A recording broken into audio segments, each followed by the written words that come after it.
এখন থেকে 1 লাখ বছর আগেও দক্ষিণ এবং দক্ষিণ-পূর্ব এশিয়ার পুরোটা জুড়ে ছিল গহীন জঙ্গল। আনুমানিক 70 থেকে 80 হাজার বছর আগে এই এলাকায় প্রথম আদি মানুষের বসবাস শুরু হলে ধীরে ধীরে সেই জঙ্গলের আয়তন সংকুচিত হতে থাকে, যার আগ পর্যন্ত বিশ্বের বৃহত্তম জঙ্গলের অবস্থান ছিল দক্ষিণ এশিয়ায়। যদিও বর্তমানে রয়েছে সবচেয়ে বড় জঙ্গলের খেতাব দক্ষিণ আমেরিকার আমাজনে মাথায় উঠেছে।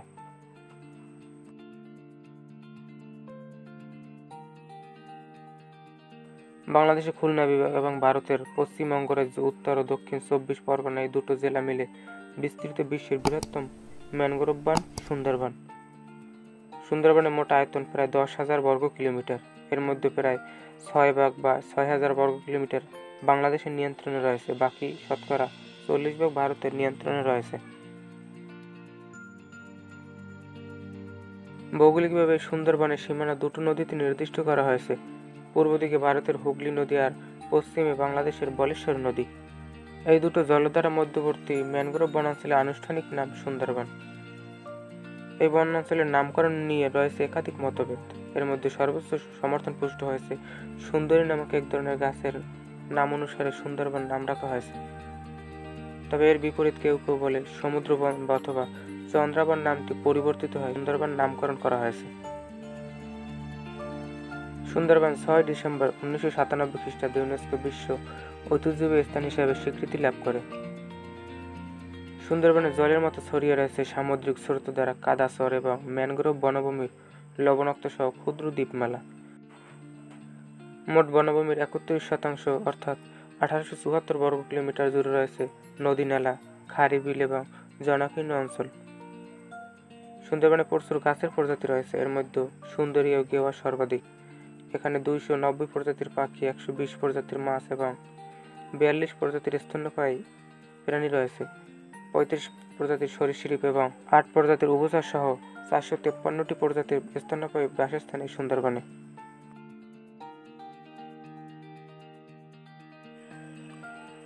সুন্দরবনে ব্যাপক প্রাণী বৈচিত্র্য বিদ্যমান।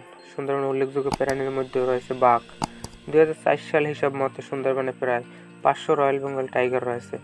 রয়েছে সুন্দরবনে চিত্রা হরিণ, বানর, কচ্ছপ, গিরগিটি, গুইসাপ, কুমির, গন্ডার। পাখি বিষয়ক গবেষণা ও পাট ও গবেষণার ক্ষেত্রে প্রাণীবিজ্ঞানীদের জন্য সুন্দরবন এক স্বর্গ।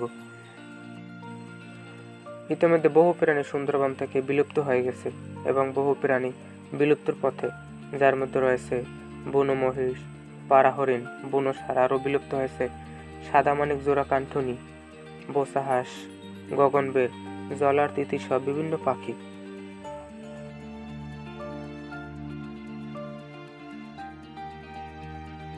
সুন্দরবনে প্রধান বনজ বৈচিত্র্যের মধ্যে রয়েছে প্রচুর পরিমাণে সুন্দরী, গেওয়া এবং জামটি গরান এবং কেওড়া।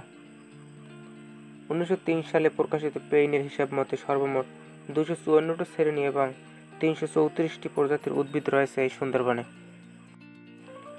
সুন্দরবনে প্রধান 3 প্রকারের উদ্ভিদ রয়েছে, যাদের চিহ্নিত করা হয়েছে পানির লবণাক্ত মাত্রা, স্বাদু পানির প্রবাহের মাত্রা এবং ভূপ্রকৃতির মাত্রার সাথে সম্পর্কের গভীরতার উপর ভিত্তি করে।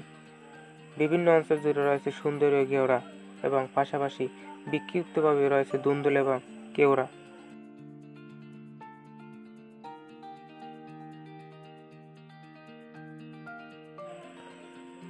সুন্দরবনের সামগ্রিক মাছের উপর কোনো বৈজ্ঞানিক গবেষণা হয়নি, ফলে মাছের বর্তমান অবস্থা, বিলুপ্ত মাছ, প্রায় বিলুপ্ত প্রায় মাছের উপর কোনো তথ্য পাওয়া যায় না।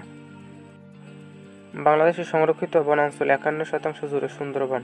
এ বন থেকে আসা মোট আয়ের অবদান প্রায় 41% এবং কাঠ ও জ্বালানি উৎপাদনের অবদান প্রায় 45%।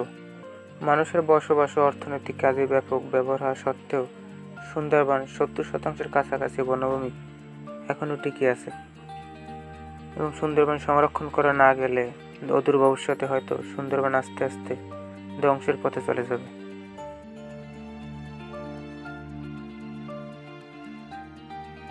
সুন্দরবনে প্রতি বছর হাজার হাজার পর্যটক ঘুরতে আসে।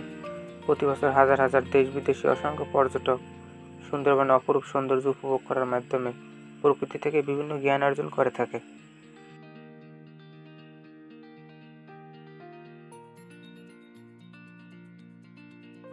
সুন্দরবনের জনসংখ্যা 4 মিলিয়নেরও বেশি, কিন্তু এর বেশিরভাগই অস্থায়ী জনসংখ্যা। বাংলাদেশের দক্ষিণ পশ্চিমাঞ্চলের অর্থনীতিতে যেমন ভূমিকা রেখেছে, তেমনি জাতীয় অর্থনীতিতেও সুন্দরবন ভূমিকা রেখেছে। এটি দেশের বনজ সম্পদের একক বৃহত্তম উৎস। এই বন কাঠের উপর নির্ভর করে শিল্পের কাঁচামাল যোগান দেয়। মধু শিল্পের জন্য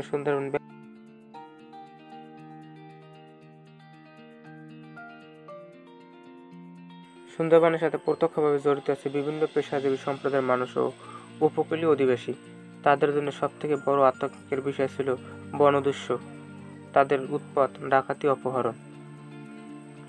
এই উৎপাত ঠেকাতে নৌবাহিনী, কোস্টগার্ড, র্যাব, পুলিশ ও বন বিভাগের প্রহরীদের সক্রিয় প্রচেষ্টা থাকলেও সম্মিলিত উদ্যোগের অভাব ছিল। 2012 সালে র্যাব মহাপরিচালককে প্রদান করে সুন্দরবনে জলদস্যুদের দমনে একটি টাস্ক ফোর্স গঠিত হয়।